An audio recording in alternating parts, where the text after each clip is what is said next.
Hello, welcome back. Today I want to talk about the differences between observational studies and experiments.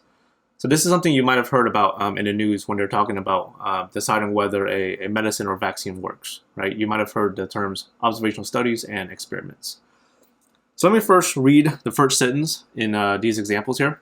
So the first example, researchers wanted to determine whether there's an association between mobile phone use and brain tumors.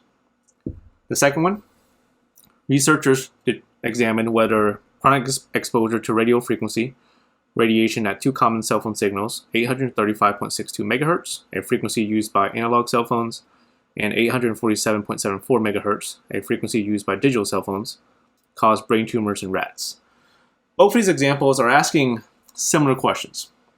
Right? They're both asking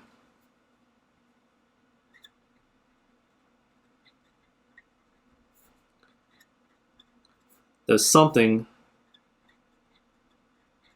affect something else? Both of these examples are asking, does cell phone use affect brain tumors?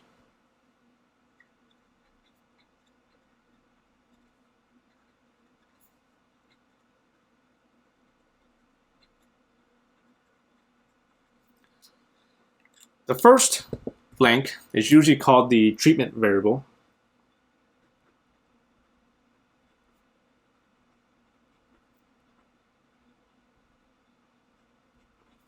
And a second blank is usually called the outcome variable.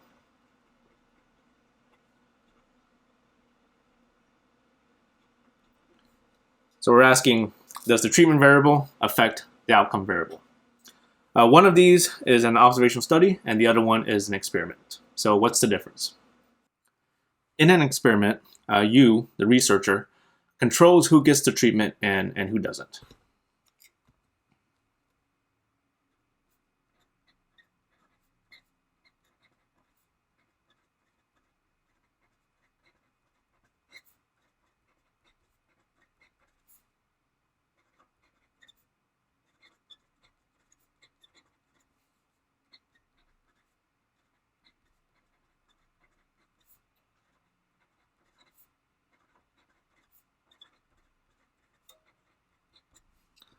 Right, so you have your group of people. You're going to break them up into two groups. One group you give the medicine or the treatment to, and the other group, the non-treatment group, you give a placebo, a fake medicine. And you get to choose who's in the treatment group and who's in the non-treatment group. In an observational study, you're not doing that. You're only observing or measuring.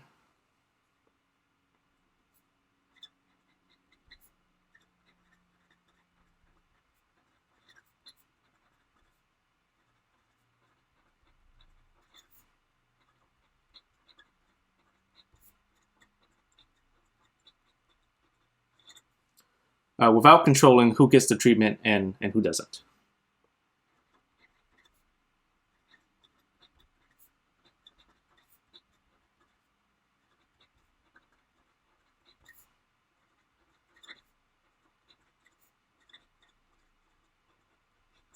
So in an observational study, the people are coming to you already in either the treatment group or the non-treatment group.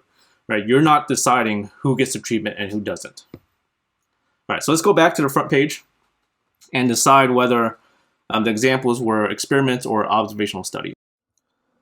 Both of these examples on the front page were asking, does cell phone use affect brain tumors? Okay, so let's read the rest of the example. To do so, 791,710 middle-aged women in the United Kingdom were followed over a period of 7 years. During this time, there were 1,261 incidences of brain tumors. The researchers compared the women who never used a mobile phone to those who used mobile phones and found no significant difference in the incidence of rate of brain tumors between the two groups. Question is this an experiment or is this an observational study? Okay, so the treatment here is cell phone use. And the question you should ask yourself is, did the researchers control who used cell phones and who didn't? Right? Did they tell people, okay, you people use cell phones and you people don't use cell phones? Or did the people already come to the researchers either using cell phones or not using cell phones? So in this first example, the researchers are not controlling who gets to use cell phones and who doesn't, right? The people came to the researchers already either using cell phones or not. So the first example is an observational study.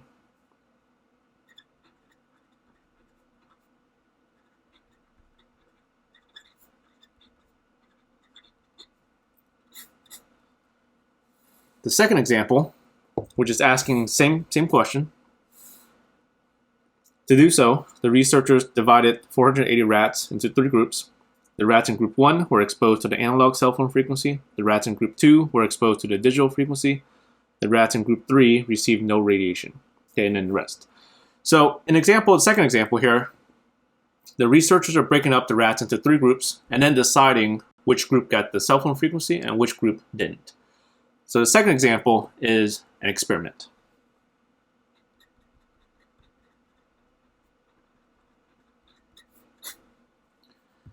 So why is this important? This is important because in an experiment, right, because you get to decide who's in the treatment group and who's in the non-treatment group, you have an opportunity to make those 2 groups as similar as possible, with the one difference being that one group gets the treatment and one group does not get the treatment. So that's important because if you see any differences in the outcome, right, it can only be due to one thing, that one difference, that treatment.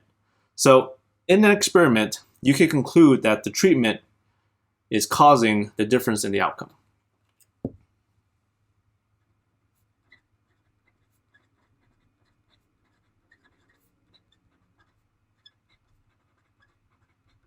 Right, you can conclude that the treatment affects or causes the outcome. And this is different than an observational study. So in an observational study, you're not choosing who's in the treatment group and who's in the non-treatment group. The people are coming to you already in the treatment group or the non-treatment group. So those 2 groups might be different. And because they might be different, you don't know. If you see a difference in the outcome, you don't know whether it's because of the treatment or whether it's because of these other differences. So in an observational study, you cannot conclude.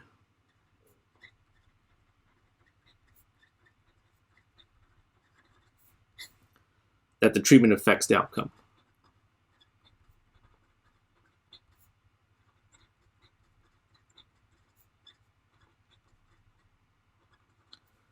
The best you can really do is to say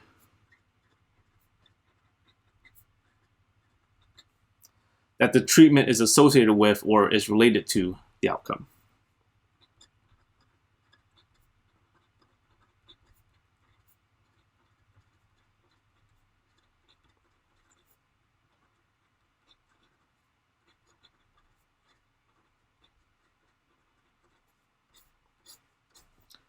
And this is a weaker statement than saying that the treatment causes or affects the outcome. So in an observational study, because the people are coming to you already in the treatment or the non-treatment, those 2 groups might be different, right? And these differences are called confounding variables. So a confounding variable is just another variable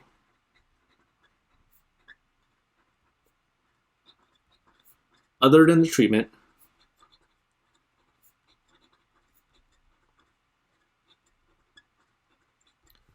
that could affect the outcome.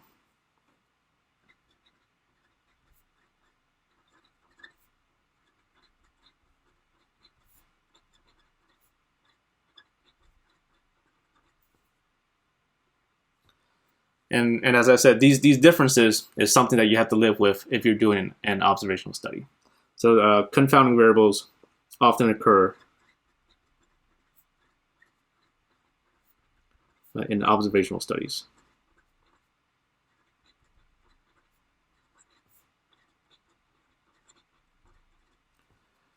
So let me give you a concrete example of this. So say I'm studying whether smoking is related to heart disease, right? And I'm doing it as an observational study. So the people are coming to me already either smokers or non-smokers, right? I'm not choosing, okay, you guys smoke and you guys don't smoke, right? The people are coming to me already either smokers or non-smokers. So those 2 groups might be different, right? So the gender makeup of the smokers might be different than the gender makeup of the non-smokers, or the age distribution of the smokers might be different than the age distribution of the non-smokers. So if I see a difference in heart disease, I don't know. I don't know if it's because of the smoking or whether it's because of these other differences, the gender or age. So gender and age are examples of confounding variables. Okay, and this isn't an issue in experiments because in an experiment, right, I have control. I can choose it so that the two groups have the same gender makeup and the same age makeup, right? So that's not an issue anymore. Okay, so let's take a look at example 1. A medical researcher wants to determine whether exercising can lower blood pressure. At a health fair, he measures the blood pressure of 100 individuals and interviews them about their exercise habits. He divides the individuals into 2 categories, those whose typical level of exercise is low and those whose level of exercise is high. The subjects in the low exercise group had considerably higher blood pressure on average than subjects in the high exercise group. Can the researchers conclude that exercise decreases blood pressure? So first of all, let's talk about what the treatment and the outcome variables are.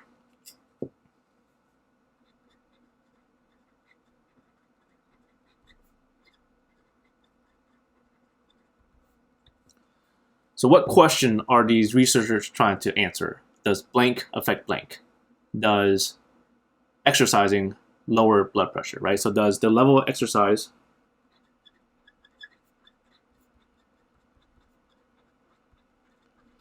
affect blood pressure?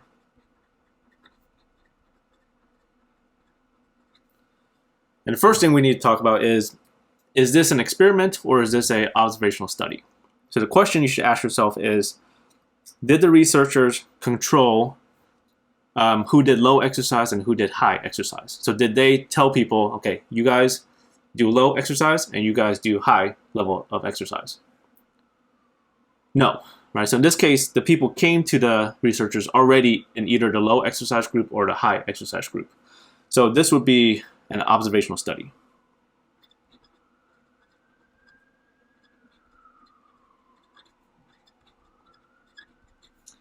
Okay, so because it's an observational study, can you conclude that exercise decreases blood pressure? No, right? So because it's an observational study, no, you can't conclude that exercise has an effect on blood pressure. So this is a no.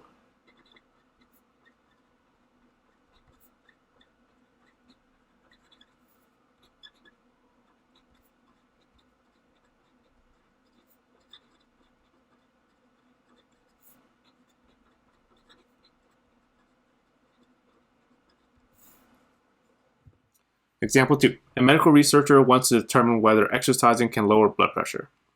She recruits 100 people with high blood pressure to participate in the study. She assigns a random sample of 50 of them to pursue an exercise program that includes daily swimming and jogging. She assigns the other 50 to refrain from vigorous activity. She measures the blood pressure of each of the 100 individuals both before and after the study. On average, the subjects in the exercise group substantially reduced their blood pressure, while the subjects in the no exercise group did not experience a reduction.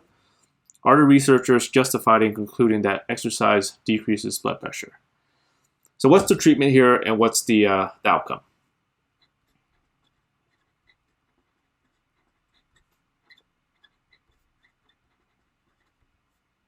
Okay, so the basic question that they're trying to answer is blank affects blank. So what affects what? Does exercising affect blood pressure, right?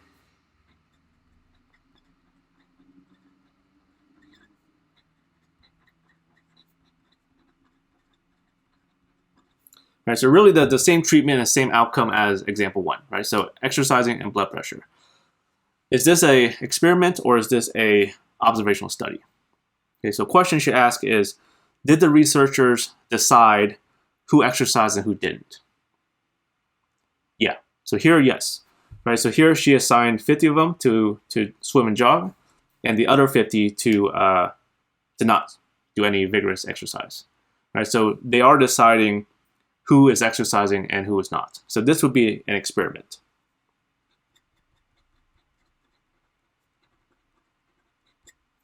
Right, and because it's an experiment, yes, you can conclude that exercising affects blood pressure. So to answer the question here, are the researchers justified in concluding? Yes, they can. They can.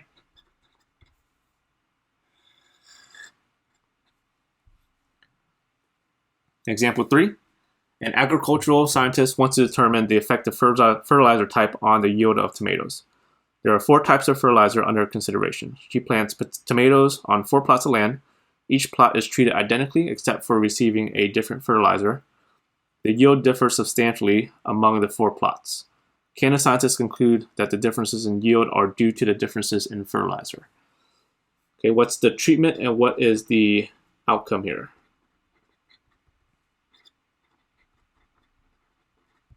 Okay, basic question that the scientist is trying to ask is, does what affect what? Does blank affect blank?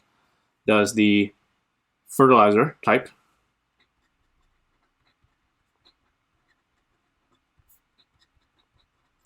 affect how much tomatoes grows? So the yield of tomatoes.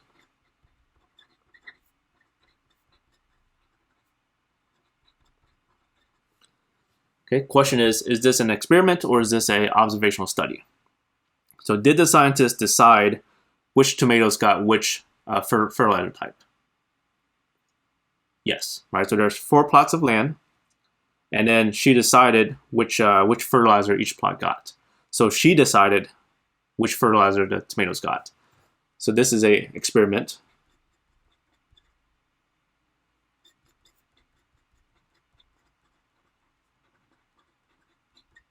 Okay, and because it's an experiment, you can conclude that the fertilizer type affects the yield of tomatoes. So to answer the question, can you conclude that the differences in yield are due to the differences in fertilizer? And it's a yes here.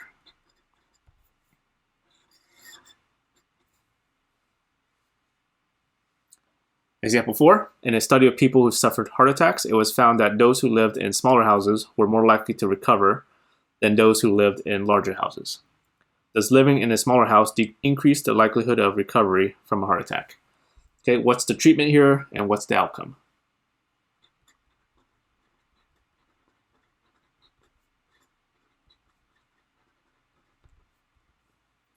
The basic question that they're trying to answer is, does blank affect blank? Does what affect what? Does the size of the house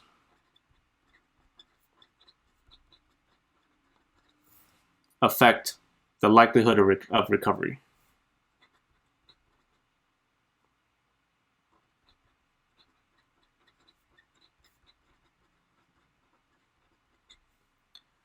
Okay, so is this a experiment or is this a observational study?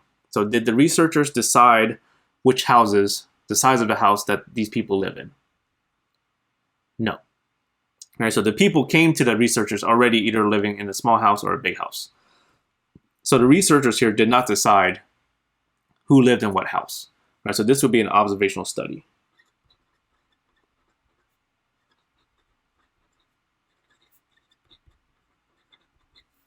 Okay, and because it's an observational study, you cannot conclude that the size of the house affects the likelihood of recovery. So to answer the question is, you would say no.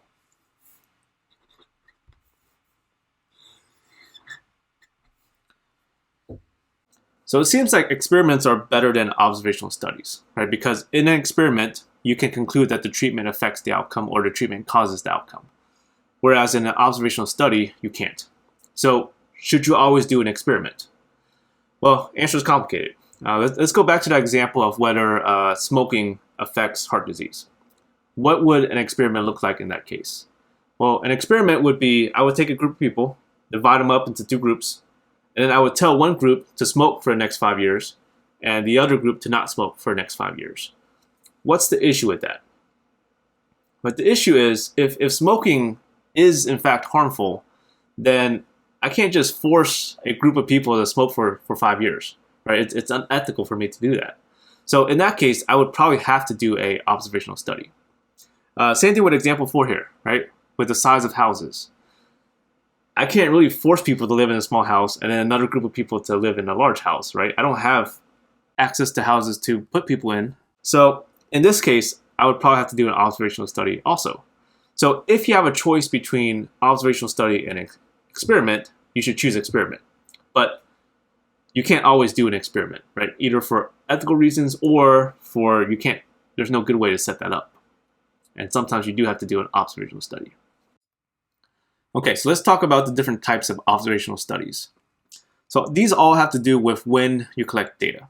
A cross-sectional study, the data is collected right now.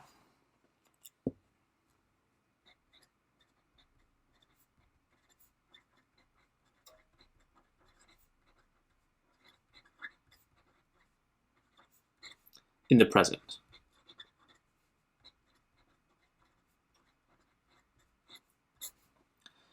Let me give you an example of this. So say I'm interested in whether age is related to level of exercise.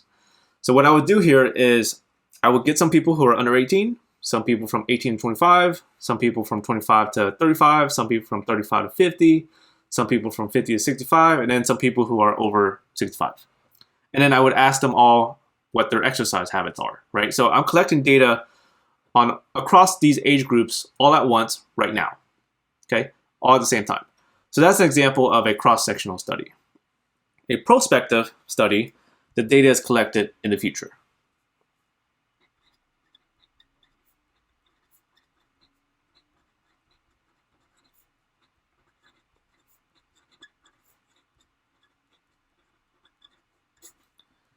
And as an example, so same study, age and exercise.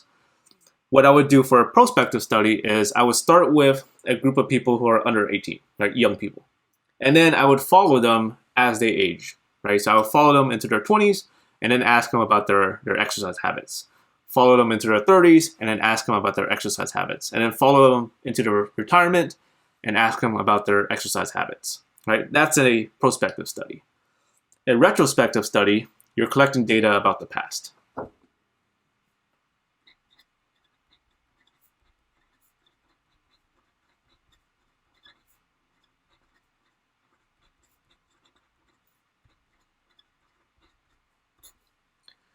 Okay, and same example with age and exercise.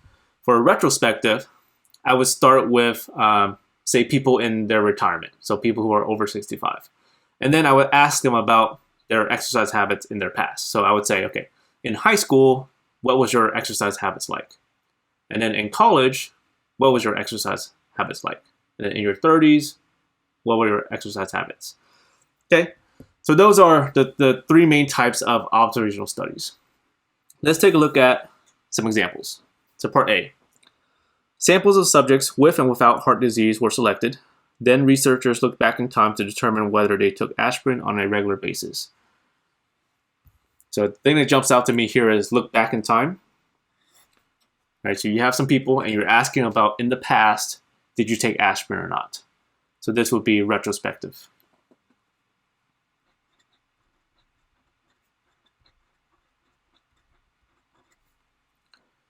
Part B, researchers from the National Institute of Health want to determine the current rates of marijuana consumption among adults living in states that have legalized the use of marijuana. They conducted a survey of 500 adults in those states. Okay, so you have people, you're not really asking about their past, right? You're asking them, do you use marijuana right now?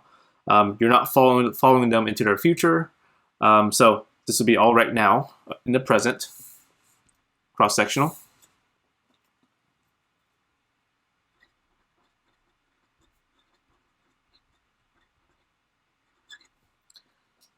And in part C, a recent study compared the heart rates of 19 infants born to non-smoking mothers with those of 17 infants born to mothers who smoked an average of 15 cigarettes a day while pregnant and after giving birth. The heart rates of infants at 1 year, 2 years, and 3 years of age were measured. Okay, so you start with the infants, and then you follow them when they're 1, when they're 2, and when they're 3, right, into the future. So this is a prospective.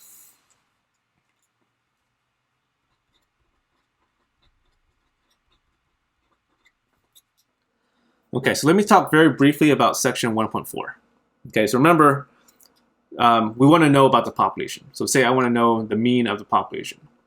The reality is I can't get data from everybody in the population. So my next best thing is to take a sample and then find the mean of the sample. And my hope is that the sample mean is close to the population mean. Okay, that's our goal. So if your process or procedure results in the sample number being close to the population number like you want, that process is called unbiased.